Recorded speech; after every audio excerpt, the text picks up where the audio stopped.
बहुत पहले की बात है। कश्मीर की खूबसूरत घाटी में एक राजा राज करता था। राजा का महल झेलम नदी के किनारे था। एक दिन राजा की रानी महल के झरोखे से बाहर देख रही थी। उसने एक मछली बेचने वाली को देखा, जो मछलियों से भरी टोकरी लेकर शहर में बेचने जा रही थी। रानी ने मछली वाली को ऊपर बुलाया। मछली वाली ने अपनी टोकरी नीचे रखी। टोकरी में ऊपर ही एक बहुत बड़ी मछली थी। यह मछली नर है या मादा? अगर मादा होगी तो मैं ले लूंगी, रानी बोली। रानी का इतना कहना था कि मछली जोर से हंसी और टोकरी में नीचे चली गई। रानी और मछली वाली दोनों मछली के हंसने से डर गईं। मछली वाली ने जल्दी से टोकरी उठाई और वहां से चल दी। रानी सोच में पड़ गई, मछली को हंसते हुए तो न कभी देखा न सुना। जरूर यह कोई विशेष मछली होगी। जब तक मछली के हंसने के रहस्य का पता नहीं लगा लूंगी, चैन से नहीं बैठूंगी। शाम को जब राजा महल में आए तो रानी ने मछली की हंसी के विषय में बताया। मछली आपकी बात सुनकर हंसने लगी। यह तो बड़े अचरज की बात है, राजा बोले। मैं कुछ नहीं जानती। आपको मछली क्यों हंसी इसका पता लगाना पड़ेगा, रानी ने जिद की। दूसरे दिन राजा का दरबार लगा था। राजा ने सारी बात बताई और बोले, क्या कोई बता सकता है कि मछली क्यों हंसी? जब कोई कुछ नहीं बोला तो राजा ने अपने वजीर से कहा कि 6 माह के अंदर वो मछली के हंसने का कारण पता लगाकर बताएं, वरना उनका सिर धड़ से अलग कर दिया जाएगा। वजीर उसी दिन से मछली के हंसने का कारण पता करने में लग गए। बड़े बड़े ज्ञानी पंडितों से, जादूगरों से, साधु सन्यासियों से सबसे पूछा, कोई कुछ नहीं बता सका। दूर दूर तक यात्राएं की पर कुछ पता नहीं चला। समय निकलता जा रहा था। 5 महीने निकल गए और वजीर कुछ पता नहीं लगा सके। उन्हें अपनी मृत्यु सामने दिखाई दे रही थी। उन्होंने अपने बेटे सुलेमान को बुलाया और कहा, बेटे मुझे तो 1 महीने के बाद राजा मरवा देगा। कहीं राजा का क्रोध तुम पर भी न उतरे, इसलिए तुम यहाँ से चले जाओ। सुलेमान अपने पिता से बहुत प्यार करता था। वह बोला, मैं आपको अकेला छोड़कर नहीं जाऊंगा। वजीर ने उसकी एक नहीं सुनी और समझा बुझाकर सफर पर भेज दिया। सुलेमान दुखी मन से बिना सोचे समझे जो रास्ता मिला उसी पर चल दिया। चलते चलते रास्ते में सुलेमान को एक किसान मिला। किसान शहर से सामान आदि खरीदकर अपने गांव जा रहा था। सुलेमान ने सोचा, एक से भले दो। वह भी किसान के साथ साथ चलने लगा। थोड़ी देर चलने के बाद सुलेमान बोला, देखिए चलते चलते हम दोनों थक गए हैं। ऐसा करते हैं कि आधे रास्ते आप मुझे लेकर चलिए और आधे रास्ते मैं आपको लेकर चलता हूँ। इस तरह से रास्ता आसानी से कट जाएगा। किसान उसकी बात सुनकर अचकचा गया। आधे रास्ते यह मुझे लेकर चलेगा और आधे रास्ते मैं दौड़। कैसी बेवकूफी की बात है, किसान ने सोचा और चुपचाप आगे बढ़ता रहा। थोड़ी देर में वे एक पहाड़ी के ऊपर थे। नीचे झेलम नदी की पतली धार दिखाई दे रही थी और ऊपर देवदार के पेड़ों का जंगल। दोनों एक पत्थर पर बैठकर सुस्ताने लगे। सुलेमान ने जेब से एक चाकू निकाला और उसे किसान को देकर बोला, आप यह चाकू लीजिए और जंगल से 2 घोड़े ले आइए, और हाँ, चाकू संभाल कर रखिएगा, बहुत कीमती है। चाकू लेकर मैं जंगल से घोड़े पकड़ लाऊं। यहाँ इस पहाड़ी पर घोड़े। या तो यह खुद पागल है या मुझे पागल बना रहा है, किसान बड़बड़ाया। थोड़ी देर में फिर से दोनों चल दिए। कुछ देर बाद दोनों एक खेत में पहुंचे। खेत में पकी हुई फसल कटने के लिए तैयार खड़ी थी। कितनी अच्छी फसल है, किसान फसल देखकर बोला। हाँ वह तो है, पर पता नहीं फसल खा ली गई है या बची है। सुलेमान ने जवाब दिया, खा ली गई है। क्या मतलब है तुम्हारा? देख रहे हो फसल अभी कटी नहीं है और तुम कह रहे हो खा ली गई है। किसान गुस्से से बोला, मैंने तो यूं ही कह दिया। सुलेमान बोला, और वे फिर अपने सफर पर चल दिए। अब वे एक फूलों से भरी घाटी में पहुंचे। घाटी के एक ओर एक छोटी सी नदी बह रही थी। नदी के पार पहाड़ी थी जिस पर एक गांव दिखाई दे रहा था। किसान ने अपने जूते उतारे, पजामा ऊपर खोसा और नदी पार करने लगा। नदी अधिक गहरी नहीं थी पर धार बहुत तेज थी और तलहटी में ढेर सारे छोटे बड़े पत्थर थे। नदी पार करके किसान मुड़ा तो उसने देखा कि सुलेमान जूते पहने हुए ही नदी पार कर रहा था।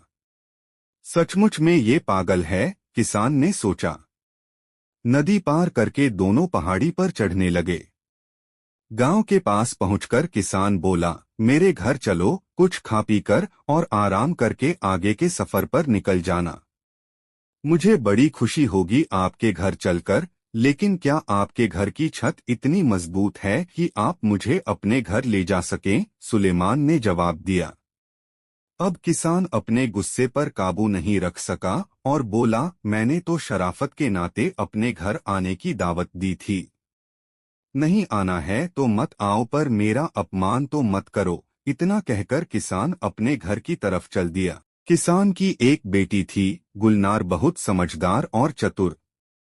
जब उसने अपने पिता का गुस्से से तमतमाता चेहरा देखा तो बोली, अब्बू क्या बात है, किस पर इतना नाराज हो रहे हैं? अरे, एक लड़का है, रास्ते में मेरे साथ हो लिया। रास्ते भर तो ऊट पटांग बातें करता ही रहा। अब मैंने जब शराफत के नाते घर आने की दावत दी तो कहता है कि क्या मेरे घर की छत मजबूत है? जैसे वह आएगा तो उसके ऊपर छत गिर पड़ेगी। किसान बोला।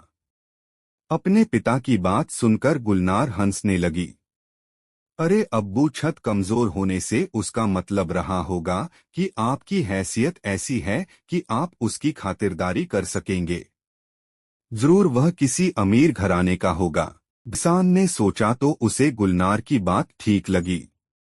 अच्छा बेटी, तो जरा उसकी उन बातों का भी मतलब बताओ जो वह रास्ते भर करता आया है। और किसान ने रास्ते का सारा हाल उसे बताया। गुलनार थोड़ी देर सोचती रही, फिर बोली, अब्बू, यह लड़का बहुत समझदार और बुद्धिमान है। उसकी हर बात में एक मतलब छिपा है। जब उसने कहा कि आधे रास्ते आप मुझे ले चलें और आधे रास्ते वह, तो उसका मतलब था कि आधे रास्ते आप उसे कोई कहानी सुनाइए और आधे रास्ते वह सुनाएगा। इस तरह रास्ता आराम से कट जाएगा और किसी को थकान महसूस नहीं होगी। और घोड़े? किसान बोला।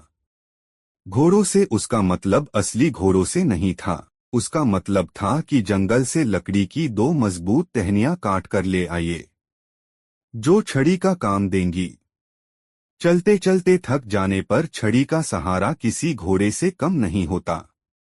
और फसल खाली गई है से उसका मतलब था कि कहीं किसान ने साहूकार से कर्ज तो नहीं लिया है। अगर लिया होगा तो फसल सारी साहूकार उठा ले जाएगा। किसान को तो कुछ नहीं मिलेगा। चलो, तुम्हारी सब बातें ठीक हैं, पर जूते पहनकर नदी पार करना तो पागलपन ही कहा जाएगा। किसान बोला। अब्बू, मैं कई बार सोचती हूँ कि लोग जूते उतारकर नदी में क्यों जाते हैं। ऐसा करने से कोई नुकीला पत्थर उनके पैर में चुभ सकता है और वे गिर भी सकते हैं। जूते पहने रहने पर पैरों का बचाव तो होगा। अरे, यह लड़का तो सचमुच में बहुत अक्लमंद है। मैं अभी उसे लेकर आता हूँ, कहकर किसान घर से निकल गया। इधर गुलनार ने सोचा क्यों न वह भी लड़के की परीक्षा ले। उसने एक थाली में 12 रोटियां रखीं, एक कटोरा खीर का भरकर रखा और दूध से लबालब भरा हुआ एक जग रखा। थाली नौकर को देकर बोली, यह थाली सुलेमान को देना और कहना कि साल में 12 महीने होते हैं, पूरे चांद की रात है और सागर में पानी लबालब भरा है। नौकर लालची था। उसने सोचा अगर मैं थोड़ा खाना खा भी लूं तो लड़के को क्या पता चलेगा। उसने एक रोटी खीर के साथ खा ली, फिर जग में से थोड़ा दूध पी लिया। फिर उसने जाकर थाली सुलेमान को दी और गुलनार का संदेश सुनाया। सुलेमान ने थाली रख ली और नौकर से कहा, आप अपनी मालकिन को शुक्रिया कहिएगा और कहिएगा कि साल में 11 महीने होते हैं, आधे चांद की रात है और सागर में पानी लबालब नहीं है। नौकर ने आकर गुलनार को सुलेमान का संदेश सुना दिया। गुलनार समझ गई कि नौकर ने थाली में से खाना खाया है। नौकर ने मान लिया कि उसने चोरी की है।